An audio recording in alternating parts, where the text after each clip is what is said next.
Hello dear students, स्वागत है आपका तनु क्लासेस 8 कॉम में। तो कैसे हैं आप लोग? उम्मीद करता हूं आप लोग ठीक ही होंगे और स्वस्थ होंगे। तो आज इस वीडियो में हम लेकर के आए हैं ज्योग्राफी यानी भूगोल का तीसरा चैप्टर, जिसका नाम है जनसंख्या संगठन यानी पॉपुलेशन कंपोजिशन का सब्जेक्टिव क्वेश्चन से लेकर के आए हैं। काफी इंपॉर्टेंट सब्जेक्टिव क्वेश्चन हैं, इसी टाइप के आपको बोर्ड एग्जाम में पूछे जाते हैं। आपसे पहले एक छोटी सी रिक्वेस्ट है कि अगर आपका थ्योरी कंप्लीट नहीं है चैप्टर 3 का ज्योग्राफी का, जिसका नाम है जनसंख्या संगठन, तो प्लीज पहले उसका थ्योरी कंप्लीट करें, उसके बाद आप क्वेश्चन आंसर करेंगे। तो चलिए बिना देरी किए हुए स्टार्ट करते हैं। यहाँ जो प्रश्न पूछे जाएंगे आपको लगभग 30 शब्दों में उत्तर देना है, ठीक है। तो चलिए सबसे पहला जो प्रश्न है आपका वो ये है कि जनसंख्या संगठन से क्या समझते हैं। जनसंख्या संगठन से आप क्या समझते हैं? मैंने आप लोगों को बताया था कि जनसंख्या संगठन एक ऐसी क्रिया है, ऐसी प्रक्रिया है जिसके अंतर्गत मतलब जनसंख्या का बंटवारा किया जाता है, उसका वर्गीकरण किया जाता है। किसको बेस मान करके? आय के आधार पर, लिंग के आधार पर, आवास के आधार पर या फिर साक्षरता के आधार पर जनसंख्या का वर्गीकरण करके उसका अध्ययन करना ही जनसंख्या संगठन कहलाता है, ठीक है। यह मैं थ्योरी में क्लियर करा चुका हूं।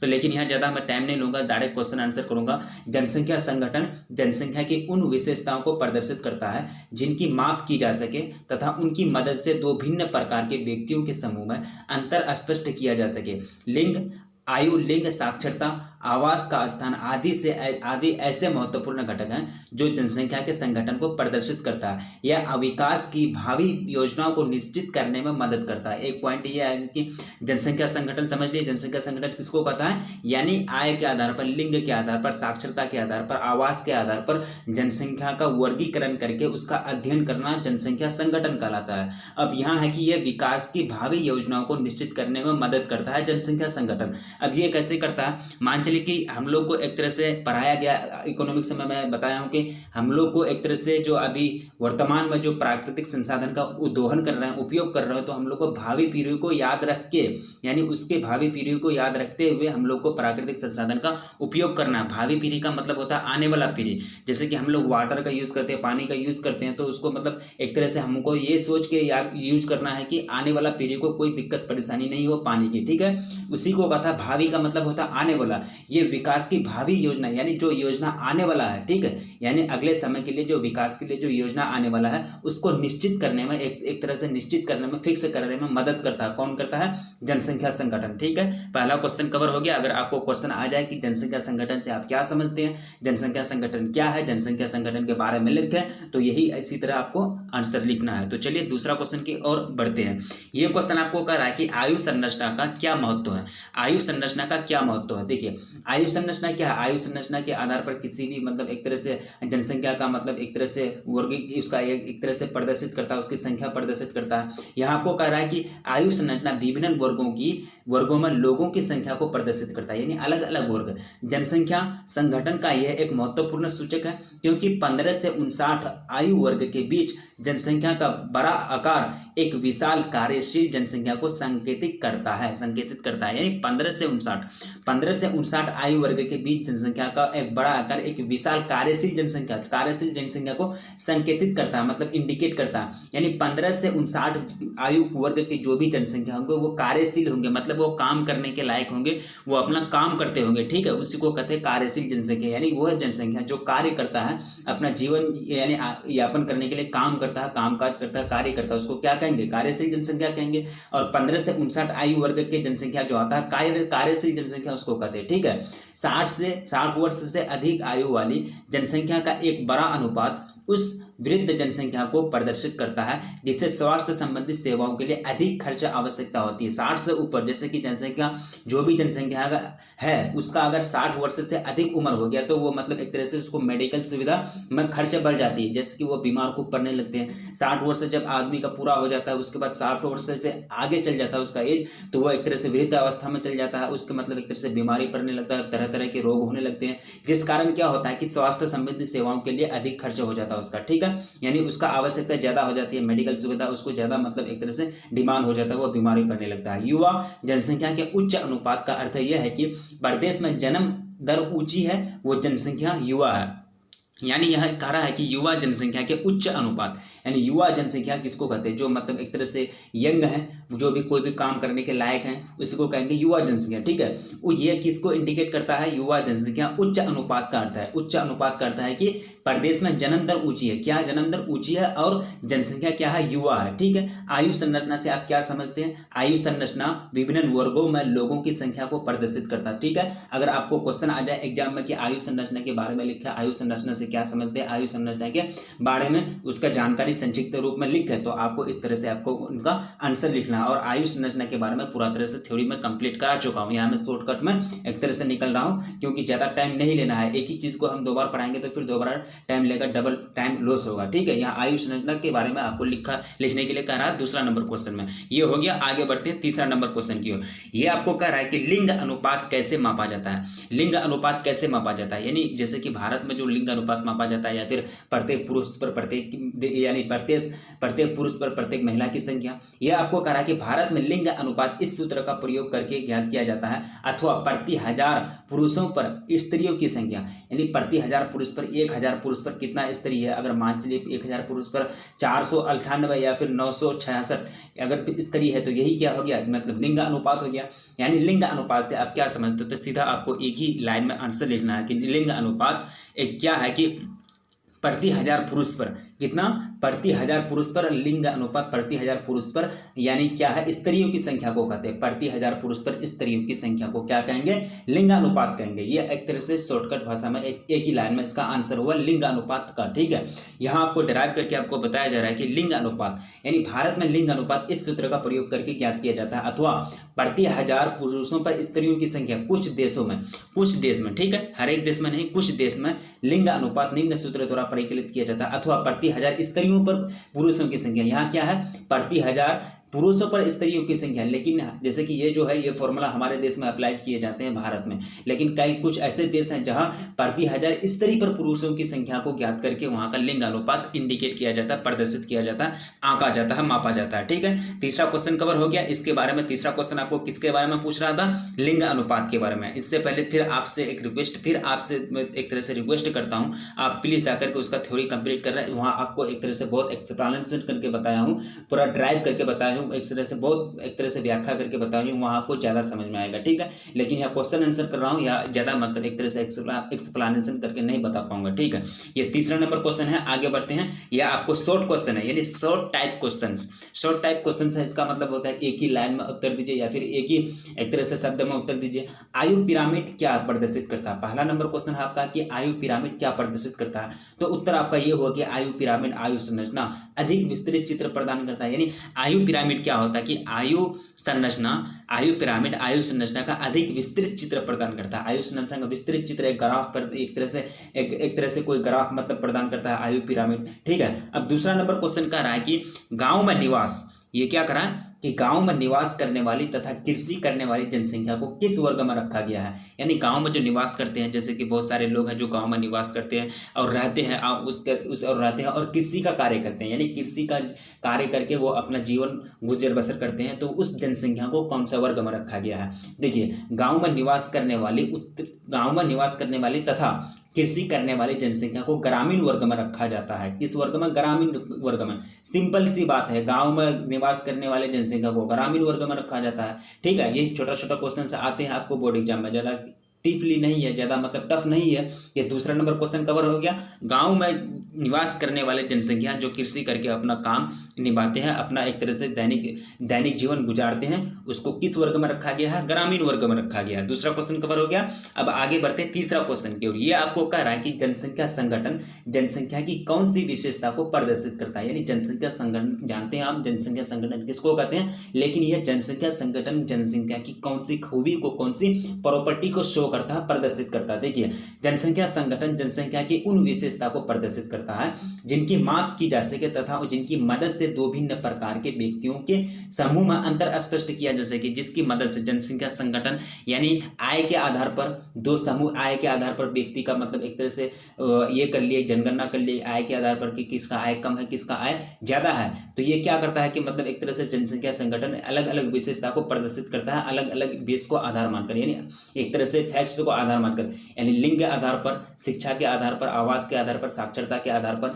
जनसंख्या का वर्गीकरण करके उसका अगर एक तरह से अध्ययन करेंगे तो वो क्या करता है, एक तरह से जनसंख्या का विशेषता को प्रदर्शित करता है। ठीक है, ये हो गया जनसंख्या संगठन। जनसंख्या संगठन की कौन सी विशेषता को, जनसंख्या की कौन सी विशेषता को प्रदर्शित करता है, शो करता है। तीसरा नंबर क्वेश्चन आपको ये करा था, आंसर आपका ये है। ठीक है, आगे बढ़ते हैं चौथा क्वेश्चन की ओर। चौथा क्वेश्चन आपको कह रहा है कि जनसंख्या के महत्वपूर्ण घटक कौन से हैं, कौन कौन से हैं। जनसंख्या के महत्वपूर्ण घटक कौन कौन से हैं, ये है आपका आयु, लिंग, साक्षरता, आवास आदि क्या है, जनसंख्या के महत्वपूर्ण घटक है, यानी जनसंख्या को प्रदर्शित करने वाले महत्वपूर्ण घटक का कारक है, फैक्टर है, जिसका क्या है, कारक है, फैक्टर है। ये सब क्या करते हैं, जनसंख्या को एक डायरेक्टली इफेक्ट करते हैं। ठीक है, यानी डायरेक्टली प्रभाव डालते हैं। आयु हो गया, लिंग हो गया, साक्षरता हो गया, आय हो गया, ये सब क्या है, जनसंख्या को प्रदर्शित करने वाला महत्वपूर्ण घटक है, कारक है, फैक्टर है। ठीक है, चौथा नंबर क्वेश्चन आपको यही करा था, जनसंख्या के महत्वपूर्ण घटक कौन कौन से हैं। चौथा नंबर क्वेश्चन कवर हो गया। शॉर्ट क्वेश्चन है, शॉर्ट क्वेश्चन है तो शॉर्ट आंसर भी देना होगा। ठीक है, यही इसी टाइप के आपको बोर्ड एग्जाम में पूछे जाते हैं। ठीक, शॉर्ट क्वेश्चन है तो शॉर्ट आंसर देना है। और पांचवा नंबर आपको क्वेश्चन कह रहा है कि किसी देश की जनसंख्या को कितने आयु वर्गों में बांटा गया है।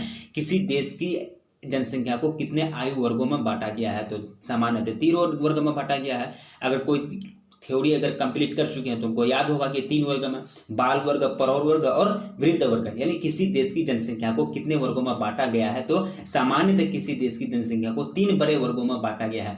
आयु, बाल वर्ग या फिर प्रौढ़ वर्ग, दूसरा है प्रौढ़ वर्ग, तीसरा है वृद्ध वर्ग। आयु वर्ग यानी बाल वर्ग, आयु बाल वर्ग के अंदर का 0 से 14 वर्ष के जितने भी बच्चे हैं वो किस में आएंगे, आयु बाल वर्ग के अंतर्गत आएंगे। 15 से 59 वर्ष के जितने भी जनसंख्या है वो किस वर्ग में आएंगे, प्रौढ़ वर्ग में आएंगे। अब 60 से ऊपर, कितना, 60 से ऊपर वो लोग जो आएंगे, वो जनसंख्या जो आएंगे वो किस वर्ग में, वृद्ध वर्ग में आएंगे। इस तरह से कितने वर्ग में बांटा जाता है, किसी भी देश की जनसंख्या को 3 वर्ग में। यह वर्ग याद रखना आपको, आयु बाल वर्ग, प्रौढ़ वर्ग और वृद्ध वर्ग।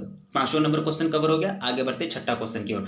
ये क्वेश्चन आपको कह रहा है कि ट्रिपल P45 डॉलर का तात्पर्य क्या है, यानी डॉलर की एक तरह से ऐसा चीज है, यानी ट्रिपल P 45 डॉलर का तात्पर्य परचेजिंग पावर पेरिटी इन US डॉलर, अर्थात अमेरिकी डॉलर में क्रय शक्ति क्षमता है। यानी एक तरह से ये एक तरह से कोई भी एक ही चीज का, यानी एक तरह से ये क्या है कि वैल्यू का, यानी सामान का कीमत का कंपैरिजन करता है, यानी US डॉलर में उसको कंपैरिजन करता है। यानी ये जो है पावर, यानी परचेजिंग पावर पेरिटी जो है, ये किसी भी देश के एक सामान का, यानी वही सामान का किसी भी देश के एक सामान का उसको कंपैरिजन करता है अमेरिकी डॉलर में। अमेरिकी डॉलर में उसको कंपैरिजन करता है कि अमेरिका में इसका कितना डॉलर दाम होगा, उसी को क्या कहते हैं, परचेजिंग पावर पेरिटी कहते हैं। इसके बारे में अभी मैं पढ़ा चुका हूं थ्योरी में। चलिए आगे बढ़ते हैं, छठा क्वेश्चन कवर हुआ। 7वां क्वेश्चन आपको कह रहा है, 7वां क्वेश्चन जो आपको कह रहा है कि प्रति व्यक्ति सकल उत्पादन की तुलना में मानव विकास सूचकांक का ऊंचा क्रम क्या प्रदर्शित करता है। मानव विकास सूचकांक यानी HDI, ह्यूमन डेवलपमेंट इंडेक्स, मैं पढ़ा चुका हूं HDI क्या होता है। ठीक है,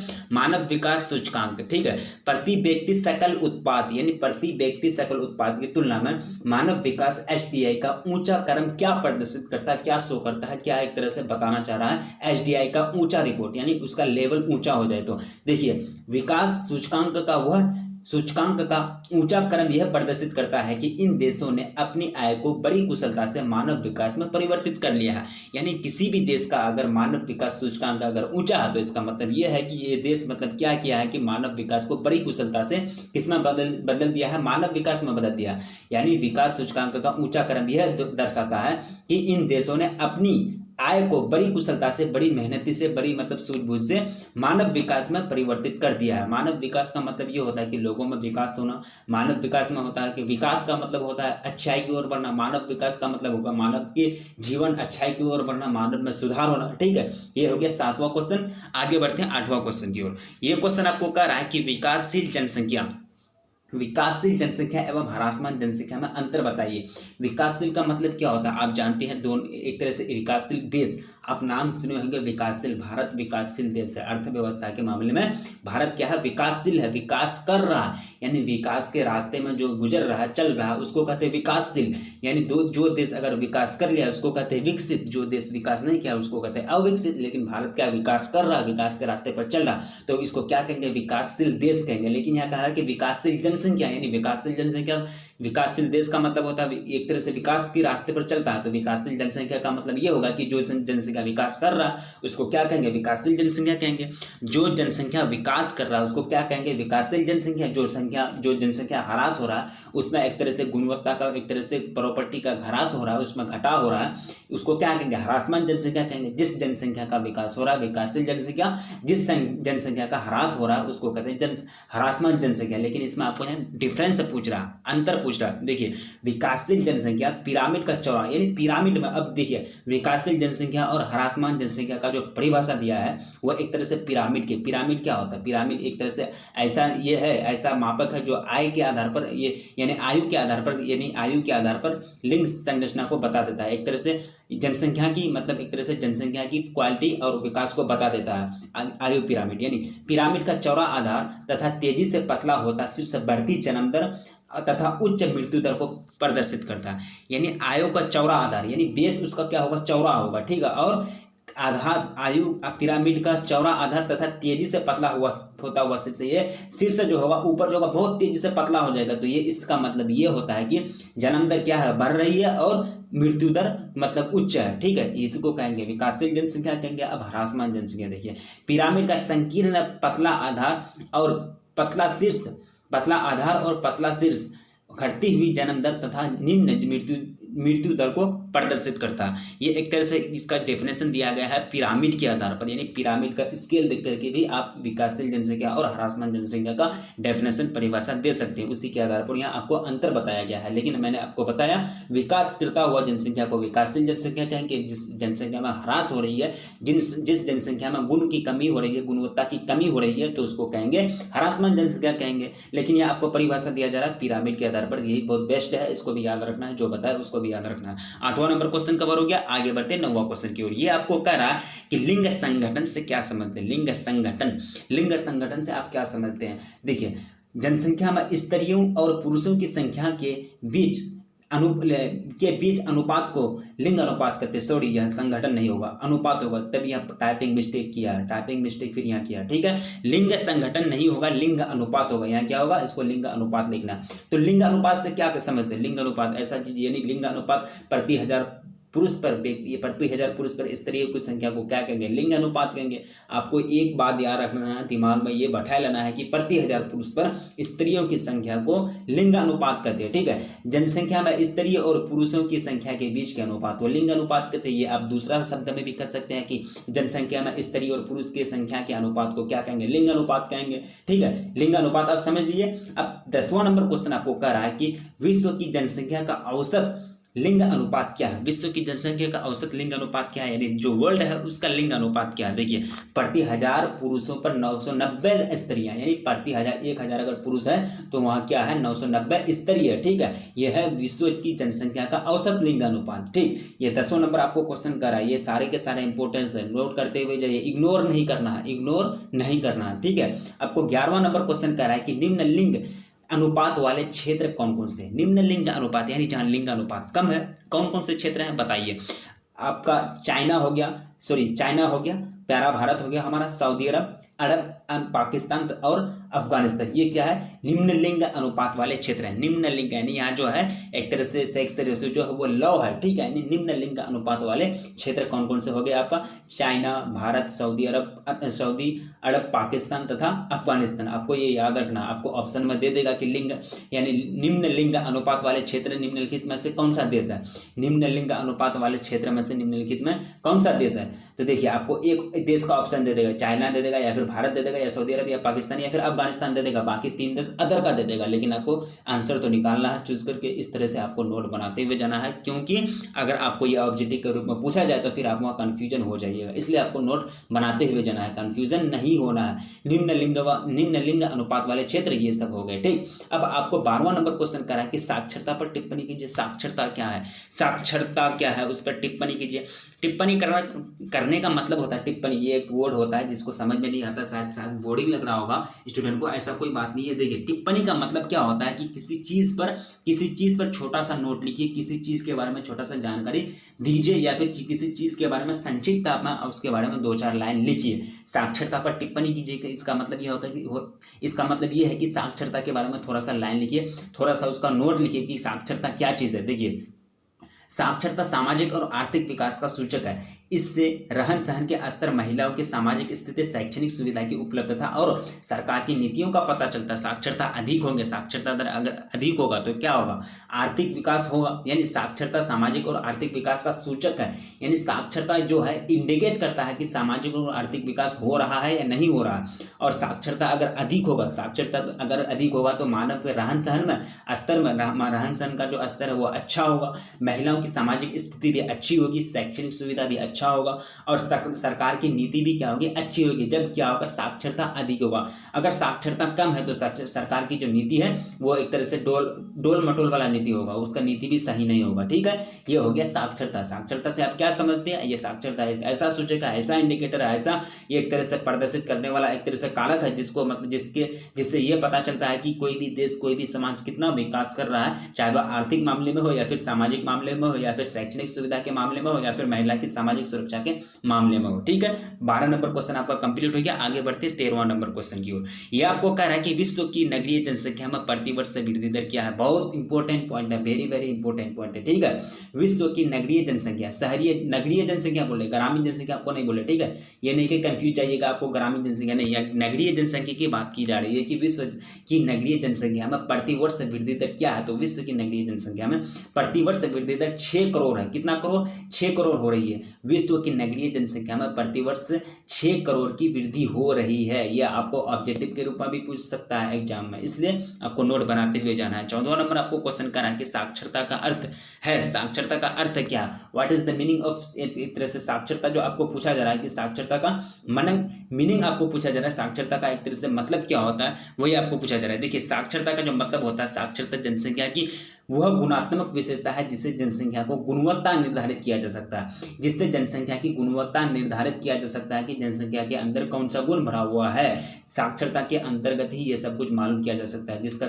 जिस देश में साक्षरता अधिक होगा तो ये समझ जाइए कि वहाँ के जो मानव है, वहाँ का मानव का विकास अधिक हुआ है, चाहे वो मेंटली हो या फिर फिजिकली हो, वो कोई भी कार्य को, कोई भी काम को करने के लिए सक्षम है, उसको कहते हैं साक्षरता। यानी साक्षरता का अर्थ यही होता है, किसी भी क्षेत्र का, किसी भी समाज का, किसी भी देश का अगर साक्षरता दर अधिक है तो वहाँ का देश, वहाँ का जो एक तरह से रहन सहन होगा, शैक्षणिक सुविधा होगा, एक तरह से महिलाओं को जो सुरक्षा होगा और दीगर जो एक तरह से फैसिलिटीज होगी वो बहुत अच्छे लेवल में होंगे। ठीक है, 14वां नंबर क्वेश्चन आपका कवर हो गया। 15वां नंबर क्वेश्चन आपको कह रहा है कि विकास किसे कहते हैं, विकास किसे कहते हैं। फिर वही बात, विकास आ गया। यानी इकोनॉमिक्स में जो आप लोगों को पढ़ाया था, यानी अर्थशास्त्र में मैंने बताया था कि विकास किसको कहते हैं, विकास उस चीज को कहते हैं, उस सकारात्मक बदलाव को कहते हैं जिससे मानव बेहतरी की ओर जाता है, जिससे मानव का जीवन अच्छाई की ओर बढ़ता है। विकास एक सकारात्मक बदलाव है, किसी भी क्षेत्र में सकारात्मक बदलाव है जिससे मानव का जीवन अच्छाई की ओर बढ़ता है, बेहतरी की ओर बढ़ता है। ठीक है, लेकिन यहाँ आपको ज्योग्राफी में पूछ रहा है कि विकास किसे कहते हैं। विकास लोगों के कार्य करने तथा कार्य करने के तरीके और क्षमता में उन्नयन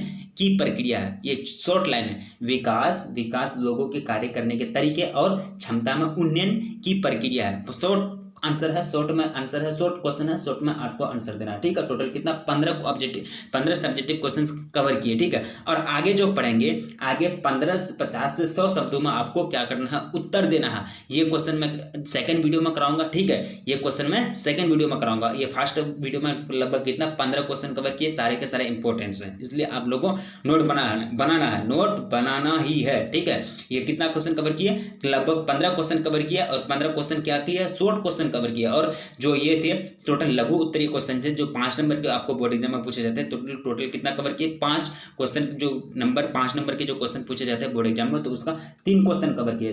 इस तरह से 3 + 15 क्वेश्चन कितना हो गया, टोटल 18 क्वेश्चन कवर किए। सब्जेक्टिव क्वेश्चन है, सारे के सारे इंपॉर्टेंट्स हैं। और आप लोग से छोटी सी रिक्वेस्ट है कि प्लीज वीडियो को लाइक कीजिए। वीडियो बनाने में बहुत मेहनत लगता है, आपकी एक लाइक से वीडियो को बहुत रेंज मिलता है, बहुत अच्छा क्वालिटी मिलता है। ठीक है, प्लीज वीडियो को लाइक कीजिए और अपने दोस्तों में शेयर कीजिए। और चैनल पर नए आए तो प्लीज़ चैनल को सब्सक्राइब कीजिए, और क्योंकि इस चैनल पर आपको पूरी तरह से तैयारी कराई जाएगी। आप प्लेलिस्ट में जाकर के देख सकते हैं, इसका बहुत सारा चैप्टर आपको पढ़ा दिया गया है। हर एक सब्जेक्ट का सब चैप्टर, बहुत सारा चैप्टर कंप्लीट करा दिया गया है। ठीक है, तो फिर मिलेंगे नेक्स्ट वीडियो में, तब तक के लिए जय हिंद।